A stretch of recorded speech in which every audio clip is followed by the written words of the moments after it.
Hello everyone, and we welcome you into Golf Center's special coverage of the 2018 GolfWeek Amateur Tour National Championship. And Bob, when we're talking about a national championship, we're talking the U.S. Amateur usually has 300 and some odd players. When we see the U.S. Open, they start out with a field of 156. Yeah. We have a few more bodies at this one. Yeah, just a few more. What are we talking, 900? 853 players, and then next week go. we have 250 playing in the senior championship. But this is an event that we really worship here on the island every year, and we're glad they come. We really do. It brings so many golfers from all around the country onto the Golf Island to enjoy play at a number of different courses throughout the Low Country. This year, kind of a special treat. They got to see two different seasons. There was summer on Friday and Saturday, and then fall. Yeah, you got to put the jackets on for the final round on Sunday. It was great stuff. A little breeze, a little quiet. We'd had everything but rain, and thank heavens. And it was just a terrific week to show off Hilton Head Island golf and show off some great golf for some great players. And besides it being a boost for the golf courses here on the island, needless to say what it does for the local economy. Sure, it helps the local economy. Again, families are coming in for this to enjoy their time here. They're getting to play 2 or 3 different courses. Most of the players came in a day or 2 early, played a couple of the courses that they weren't going to play during their tournament run, and it made it a great weekend for all concerned. The GolfWeek Amateur Tour is made up of 48 chapters across the country. Players qualify by finishing high up in their flights, in their chapters. We have 5 flights that are here, championship, A through D, based on their handicap, 54 holes of stroke play, and as we can see here by the highlights that we'll have of today's play, it always gets a little dicey near the end. Oh, it gets tight. These guys find out how the pros feel right. When it's Sunday and they're chasing the big check. Nerves got a little on edge. Guys got a little tight toward the end. And you had a chance to talk with Dennis McCormick, the head of the GolfWeek Amateur Tour and their Tour Championship this weekend. And we welcome in a very busy tournament director this week, Dennis McCormick. Dennis, thank you so much for spending a little time with us. Oh, thank you, and thanks to Brett and Hampton Hall for hosting us again this year out here, and we're looking forward to a great day of golf. The 24th year of the National Championship, 13th here in the greater Hilton Head area. Is it safe to say that we found a permanent home here? Yes, sir. The players, the wives, all the family members have grown so attached to coming down here. We are contracted everywhere through 2020 and seeing that extending out even further. We have 853 participants this week, and then you have the Senior Championship with about 250 next week. Tell us a little about the Senior Championship. Yeah, the Senior Championship will start on Tuesday. That is for anyone who is 50 and over. There are 4 flights, Champ A, B, and C. Much like Golf Week, they compete head up, straight up. And we crown a national champ in Champ Flight just like we will today in our 5 flights competing here. Sponsors are such a big part of this event. Let's talk about the sponsors a little bit. Yeah, our engine obviously is Golf Week. They've been with us now for 10 years, and we see that moving forward even further. And then we also have Edwin Watts Golf as a presenting sponsor. TaylorMade is here. They're going to do over 200 fittings on the range at Arthur Hills this week. They are staying through the senior finals. Also, we have added Echo golf shoes, and we're looking at some more for next year.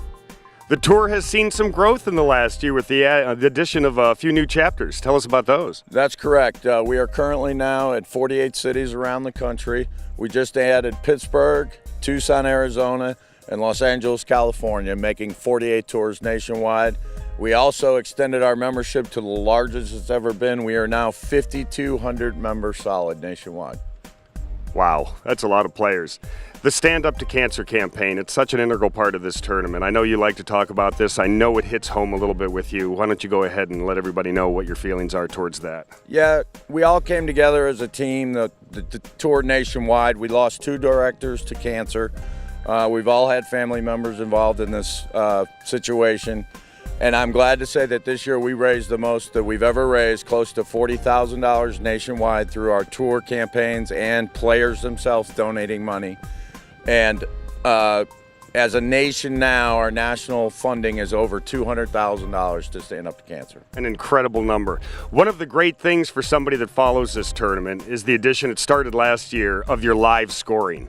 which, keeps everybody right up to speed, which will help us keep up to speed today as we're covering the last few groups. Tell us about that. Yeah, it's incredible. One of my tour directors from Michigan, Jamie Gillian, built the system. It's probably unlike any other system you have out there. It's web-based, so it doesn't crash like a lot of the cell phone-based. It keeps us right on top of everything, as well as we've combined the split flights where all 200 guys know where they're at any given point. You have all of the tours, 48 you say now. How does somebody qualify to be able to play in this? Yeah, you play in your local chapter. Most of the tours have between 15 and 20 tournaments a year. And if you're one of the top 10 point getters in your flight, you have an invitation to come down here. Thus the 853 guys you see competing now. Obviously, we have a lot of our viewers are now going to be interested to know how they can get into the GolfWeek Amateur Tour, not only the National Championship, but play on the local level. How can they do that, and how can they find out more information? Yeah, the easiest portal for information is our webpage, which is amateurgolftour.net, or you can Google the GolfWeek Amateur Tour. You'll see all the cities and their schedules, where we're located. If you do not see a city in your area, send me an email or call me up, and we'll start looking and seeing what we can do to get one in your area. Dennis, I know you've got a lot to do to finish up this last round. Thanks so much for spending some time with us. Thank you guys very much. And again, thanks to our host, Hampton Hall.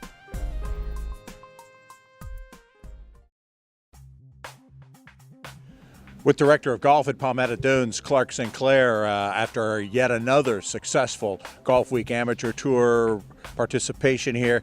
You love having these guys down here, don't you? We do love having them here. This year's been better than ever. 900 guys hanging out on Hilton Head and Palmetto Dunes. We got to be doing something right with the GolfWeek Tour. It's been good. And you've given them every kind of weather. They've had some summer, they've had some fall, they might have even had a little winter, those who teed off early. The weather's good. Everybody was actually looking forward to the cool weather coming in. With that, great golf. Oysters are good, shrimp's running, so everything around the island's cooking. For folks who aren't familiar with the area, it has been a particularly good summer for growing grass. The conditions, course conditions all over the island have just been terrific. They've been as good as I can remember for a long period of time. Well into October. There's been no need to overseed right now. We're doing ours on the 26th and the 29th on 2 of our courses, so it's lush and green, and we're still mowing. One of the big secrets of Hilton Head Island golf, everybody knows about the spring because of the RBC heritage, but fall golf, that's really the sweet spot down here. Fall golf is definitely the best. We get a lot of good groups in, tons of return players. I'll bet you, I don't know what percentage of the AGT tours returning here, but they know it's great. And so do the families, and Thanksgiving's right around the corner. There you go. The Robert Trent Jones course, kind of the signature one where the A flight is finishing, and also played one of its earlier rounds, but 3 great courses here on the property. 3 really distinct courses, and as you can see, or they'll see today, the wind's blowing out of the north, so there's going to be some different shot selection, shot angles. It's going to be entertaining. You're going to get some good stuff. But one of the best things about the island, golf-wise, is the wind will blow from every different direction. If you're here for 3 or 4 days, you're liable to see it all, aren't you? You will see it all. It's a 3-day swirl. The Hills course and the Fazio course here are just as good as the Jones course, and everybody has a different favorite, don't they? They do. The Hills course is considered one of the best courses on the island, top 3 public. The Fazio course, obviously redid the bunkers, very player friendly, even though we tout how tough it is. And the Robert Trent Jones course, most popular public course on the island, ocean views, lush green, generous with golf shots. It's so good. An ocean course, very tough on this final round, though. 10 and 11, the ocean holes. There are 2 par 5s, 9 and 10, heading out to the ocean, but dead into the wind, and it's going to be fun for the golfers. Thanks, Clark, for all your time, and thanks for being so hospitable to the gang from the GolfWeek Amateur. That's our pleasure. We love it, and look forward to the rest of the week. We are lucky enough to grab a few moments of Hampton Hall head professional Brent Carlson's time. First of all, thank you for not only being a great host, but spending a little time with us. Absolutely, Chris. This is the 5th year that Hampton Hall has been such a gracious host. What is the draw for the facility? Well, it's just great exposure for us. You know, there's so many people that play in this event. Chris, we're a community that we'd like to have people look at, maybe consider for living here, retirement, or whatever, anytime they want to play golf. We have such a great golf course here. Let's talk about the course, starting with the designer, somebody that some of our viewers might know a little bit about. Yeah, the golf course was designed by Pete Dye. It's just a wonderful layout, real user-friendly, if you will. It's a good... Which is rare for him. Yes, it is. Which is rare. Yes, it is. He has some hard ones, but this one is a very, very fun course to play. The championship flight is here today. We're going to be doing some coverage on them. Walk us through the last 4 holes, because we have a few holes where you can have some scoring opportunities, and then we have a few holes where they're going to have to hold on. Yeah, we've discussed this before. Obviously, when you're playing Hampton Hall, there's some birdie holes. 15, I think, is birdieable because it's a par 5, and some of these guys with their length, no problem. 16 is your occasional birdie, but 17 and 18 very difficult, including 18, which is just a hard hole. No, we've seen in the past that that hole can take its toll on some players. Besides the golf, let's talk about the other amenities that we have here at Hampton Hall, including the community clubhouse. Oh, it's just wonderful. Community clubhouse is a great place to have a wedding. You got tennis. There's a great tennis pro here. You got a great chef. So banquets, a lot of, there's a fitness center, I understand. And it's just a great facility. And you know what, Chris, really, the buildings are fine, but the people make it great, really. So you're saying that the chef and his staff do their job, so you need a little bit more time in the fitness center? Is that what you're saying? I think I weigh more than last time you were here, I think. Sorry. We've been told in the past you need to live here in Hampton Hall to be a member, but we have a little different change in the policy now, correct? Well, yeah, most of our members, including golf members, live within the gates, but there are a number of non-property owner memberships available. And you could contact our membership director, Christy Stewart, if people wanted to be a member. There's a limited number of non-property owner memberships available. This is such a great facility. How can people find out more information about it? Club website's probably the easiest, Chris, hamptonhallsc.com, or they could just call me at the golf shop. hamptonhallsc.com. You're going to want to look into it. Brent Carlson, thanks so much for your time. Good to see you, Chris.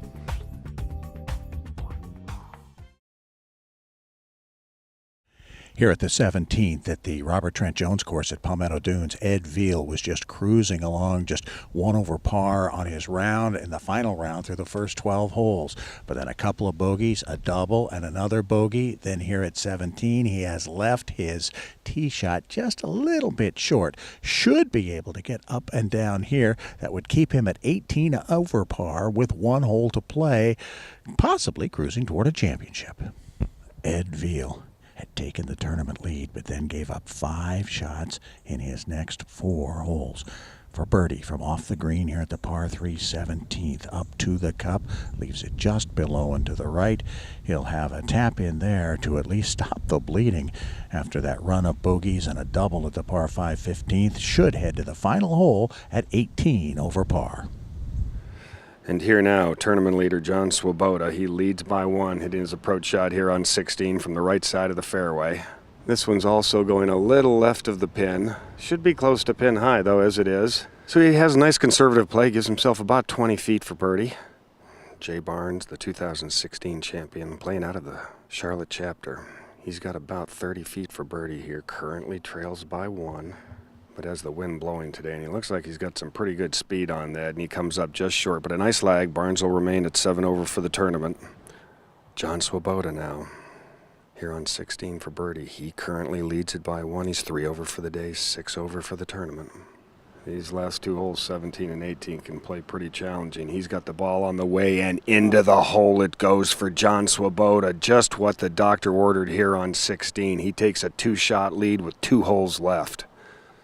Ed Veal with about a 10-footer uphill to save a bogey here at the par 4 18th. Rolls it up to the cup and just hangs it on the edge. He'll have to walk up and tap that home. A double bogey at 18 for Ed Veal. An 8 over par 80, dropping 7 shots in his last 7 holes. Yet it still might be enough to come from 5 shots back and win the A flight of the GolfWeek Amateur Tour Championship. Fred Dixon has played a brilliant back 9 here at the Robert Trent Jones course, just 1 over par on his back 9. here in the A flight. Chips it up here at the par 4 18th. This is a terrific shot. Rolls it right up to the cup and just misses by about 6 inches. He'll have that to save his par, shoot a final round 80, and likely force a playoff with Ed Veal. Jay Barnes now with his approach currently sits in second place, 2 strokes back. He needs to hit it tight here to put the heat on John Swoboda. And is it going to come off the fringe? No, it stays up on the fringe, but that's very makeable coming up at the holes. So Jay Barnes, the 2016 champion and our second round leader, currently trails by 2, but has given himself an opportunity to put a little heat on John Swoboda, the tournament leader. Ed Veal got a great break on his drive here at the 18th in the playoff, hit the cart path and ended up in the middle of the fairway, and he's only got about 100 yards in on this dogleg par 4 and leaves himself about 10 or 12 feet for a birdie that would win this playoff and the A flight in the GolfWeek Amateur Tour. Can barely see the top of the head of Fred Dixon. Hit his second shot of this par 4 into that bunker, brings it out, brings it up to the proper level, and leaves himself just outside 10 feet to save par. Ed Veal will have about a 12-footer for birdie to win. Ridgeland, Mississippi's Ed Veal dropped 7 shots in his last 6 holes, but now has this birdie to win in a playoff in the A flight. Rolls it up to the cup and in! Ed Veal has won a playoff with Fred Dixon here in the A flight of the GolfWeek Amateur Tour Championship. Veal with a terrific birdie at the first playoff hole to win. Jay Barnes now the 2016 champion, trailing by 2 from the front right fringe here on 18. A hole out here will force Swoboda to 2-putt. Ball is on its way, going up to the hole, and it just stays on the left side. So Jay Barnes, a nice birdie effort here on 18. Not one of his better days. He finishes at 78 for the day, plus 7 for the tournament. But for Jay Barnes, it'll be a runner-up finish here. And now John Swoboda from the Nashville chapter. 3 putts for the win. But we're sure he's not thinking about that. He's thinking about just cozying it right down there. Little downhill, little left to right putt. Swoboda now for the birdie here on 18. It goes down the hill and just misses on the right side. So congratulations all around to John Swoboda from the Nashville chapter as he shoots himself a 2-over par 74 here today in the last round on a testy, windy day on this beautiful Pete Dye facility here at Hampton Hall. And he will take home all the garlands here as the championship flight winner.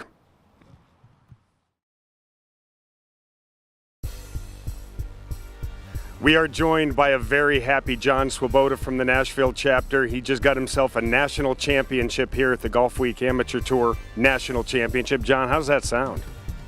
Sounds great. Sounds pretty good to you. You'll take it, right? I'll take it. Yeah, that sounds just right. Yeah. Things got a little dicey out there today. You had a 1-stroke lead coming into 16. You made a nice birdie putt on 16, and then on 17, the par 3. Kind of walk us through there. 17. Let's see. I got up over the shot, felt comfortable, and mid-shot I didn't feel so comfortable and just chunked it so badly. Pulled the trigger anyway, yeah, did you? About 30 yards short of the green, and definitely the worst swing of the week, and I was very happy to get that up and down. So. You obviously on 17 there had a play where more than anything you wanted to avoid a big number, bogey at worst. You got it up there on the green, and for the second straight hole made yourself a little 30-footer. Yeah, that was nice to see that go in. Honestly, I was just trying to get a bogey in the house and get, let's see, a 1-shot lead going into the last hole was really all I wanted, but for that to go in was definitely a boost for sure. You had a big win last year, winning the Tennessee State Amateur Championship. Mm-hmm. Tell us about your play this year. This is probably the best I've played in my career or amateur career so far. This year's been a real good one. I've had a couple of these GolfWeek events and just a consistent year where I shot, 2 under, 3 under most rounds, and I really wanted to come here and just hopefully do that, but the conditions were pretty tough this week, so it was harder to do that. But any inkling coming in here that this could be your week? I wanted it to be. Yeah, I was confident going in, but after the first round and some chipping struggles throughout the week, it was definitely a grind, but in the end, I'll take it. What did you do well this week to put you in position, obviously, for this victory? I definitely made some putts. Like those two those back-to-back putts on the last few holes there definitely helped me out, and I drove the ball pretty well as well. And really, Oyster Reef, the second round, being able to get around that golf course with just a 1 over, honestly, was a fantastic round out there. I'll take that any day because that was a very tough day. So, yeah. What do you think about the golf courses you played here? You played Oyster Reef once, Hampton Hall twice. Hampton Hall is definitely I prefer Hampton Hall because it's, you know, it's not quite as congested, I guess I would say. But yeah, they're both great courses, and anywhere down here, honestly, is a treat for us to come down here and play. Well, we congratulate you, and we look forward to having you come back next year. Thank you so much, sir. I appreciate it. John Swoboda, winner of the championship flight here at the GolfWeek Amateur Tour National Championship. Ed Veal of Ridgeland, Mississippi, wakes up on Sunday morning 5 shots back, and you look out and you see the wind blowing. What are you thinking? Good thoughts or bad ones? Thinking that I got a chance the field might come back to me. You know, you never know what's going to happen. You get going at the Jones course, you get going great early on. You're only like 1 over through 12 holes, but that turn for home is pretty rough at the Jones course. Yeah, my irons kind of got away from me for 4 or 5 holes, and luckily I got back on track for a little while. Yeah, you and I, for a little while. 15 comes, and you missed a less than 2-footer. What are you thinking then? It was probably about 15 inches, and I was thinking I probably gave it away. But you kept plugging and kept plugging. Then it looks like you're okay, and you make double at 18. And I know that you've got to be heartsick that maybe you've let it get away again. Yeah, I thought I definitely gave it away on 18, and I just had to sit back and see what happened. There you go. You get into a playoff, get a great break off the drive, ball hits the cart path and kicks into the middle of the fairway. Then you hit the shot that I think you're going to remember most of all for the next few weeks anyway. Yeah, that shot. It was a good shot, but the putt made up for the 12 inches that I missed. Yeah, the putt about 12 feet up the slope. You walked it in. You looked like you had it dead, huh? I knew it was in about 4 feet out. I knew it was dead in.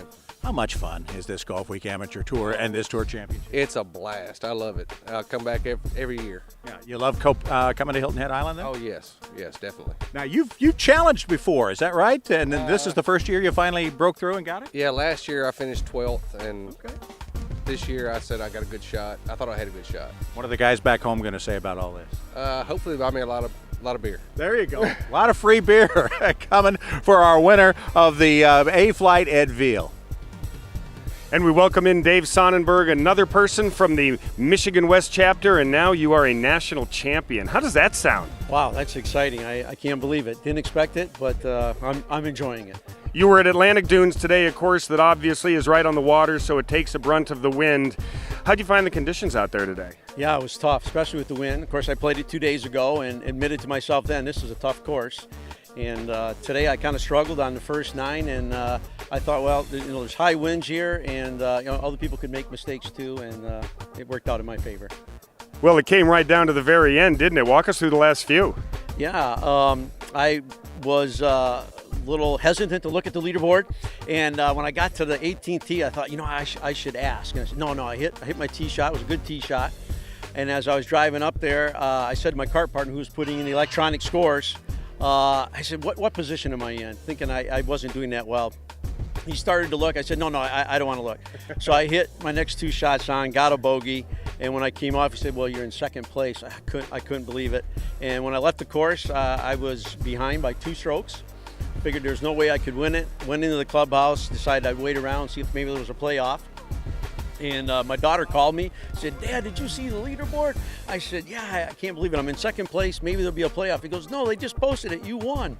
And I was like, I can't believe it. So that's how it ended up for me. Pretty nice feeling, wouldn't you say? Oh, it was wonderful, yeah. Any sign coming in that your game was clicking? Anything unusual that was like, hey, I might have a little chance this week? Well, the first 18, not so much so. Yesterday I played well, and the first 9 I was not doing well, and I didn't think it was going to happen. So, no, nothing special, but I'm enjoying the win. Thank you. Can we count on you being back next year? Absolutely. David, congratulations. Thanks so much for being with us. Thank you. Talking with the Sea-Flight winner, Robert Mcmillan of Augusta, Georgia. That's right. You don't have a green jacket, do you? Not yet. Not yet. Still working on that. If I get a chance, I'll try.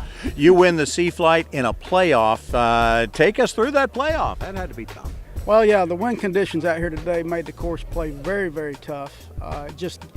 You get penalized if you're not in the fairway, and so when you wind up in the rough, you got to kind of lay up and then try to make your approach shots and everything. And so we both wound up in the rough and on the last hole, and he kind of hooked his a little bit, may have gone OB. I played mine up and through and hit a tree limb and made a good chip, and finished up and was successful. Finishing was the important thing. Finish was very important around here right now. I'm going to tell you, with the wind conditions on this course, it adds strokes to your game. There's no doubt about it. You got to see 2 seasons in the 3 days you were here. Yes, playing. I did. A little summertime on Saturday and almost winter today. That is correct. Yesterday, it was such a nice day yesterday out here, and hardly any wind, and just a nice cool breeze. It felt like a good summer day, and hit the ball very crisp, and did very well yesterday, and had the opportunity to come out here today. And I'm going to tell you, the wind beat all the golfers up out here today. Now, the field basically came back to me is what happened. Well, you gotta appreciate that. Right? Yes, you got to take the breaks when you get them. You know what I mean?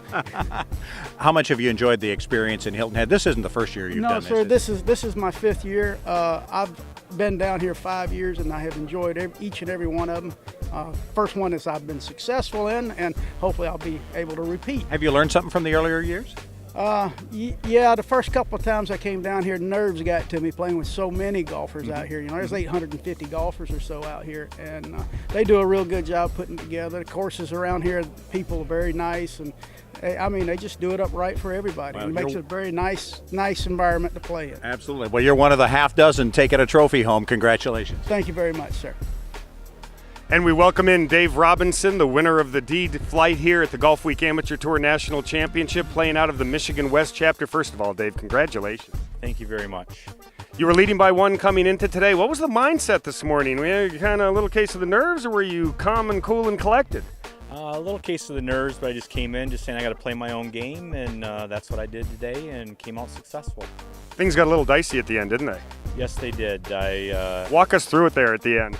Well, 3 holes to go, and I was up by 7, and guy chasing me ended up with a par on 16. I doubled it, and I said, well, I just got to, go through on 17. I ended up parring that, and that kind of sealed it leading into the 18th hole. So nice feeling there playing the 18th, knowing you've got a little bit of a lead, isn't it? Yes, it was very exciting, and the nerves were still there, but I'm very happy. How many years have you been coming down here for? This is my first one. You're 1 for 1. Are we going to see you again next year, we think? For sure. I'll be here next year for sure. What does it mean to you playing in these events, especially in your chapter, the camaraderie and all? Tell us about that. It's just great. I started the tour the second half of this season and just meeting all the people and different players, and it's just been exciting and one of the best things I'm looking forward to next year. Coming into this week, was there any sign in your game that, hey, this could be a pretty good week? I'm playing okay. Yeah, I've been playing better, and I looked at the last couple of years' scores and what the averages were, and I said, I can shoot that if I, play my game, and that's what I did. You were at Oyster Reef today. What'd you think of that? They just reopened it about a month and a half ago. For me, it's a little tight, and the wind was there, so you just kind of had to be careful and pick your shots on where you wanted to place the ball and go from there. Well, Dave, we congratulate you, and we look forward to having you back next year. Thank you. Look forward to being here. Thank you so much for being here with us. For Bob Stevens, I'm Chris Tremblay. We hope you've enjoyed our coverage of the GolfWeek Amateur Tour National Championship right here on Golf Center.